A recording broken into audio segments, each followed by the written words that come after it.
तो ये है पार्ट 2। पार्ट 1 में हमने पूरे स्पीकर को डिसअसेंबल किया था, तो ये पार्ट में हम इसका न्यू बैटरी रिप्लेस करेंगे जो कि 3.7 वोल्ट 6000 mAh का। तो ये बैटरी का BMS अलग है, लेकिन आपको मैं दिखा देता हूँ। ये ओल्ड बैटरी इसका BMS हम निकालेंगे और ये न्यू बैटरी के BMS से रिप्लेस कर देंगे। तो ये है उसका ओल्ड बैटरी का BMS। ये स्पीकर हमारे एक सब्सक्राइबर का है, तो हम इसमें अपडेट भी करवा देते हैं और अपडेट करवाने के बाद हम इसके सारे फ्लेक्स केबल को और सारे कनेक्शन को अच्छे से लगा देंगे और बैटरी को भी अच्छे से फिट कर देंगे।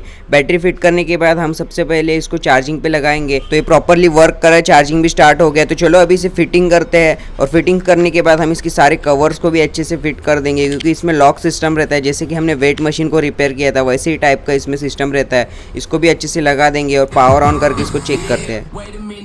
Get it how you live it. 10 toes in when we standing on business. I'm a big stepper, underground methods, top notch hoes get the तो आपकी डिमांड पे मैं बहुत सारे शॉर्ट्स बना रहा हूँ। कीप सपोर्टिंग गाइज, और कोई भी रिपेयरिंग करना रहेगा तो DM करना SG रिपेयरिंग।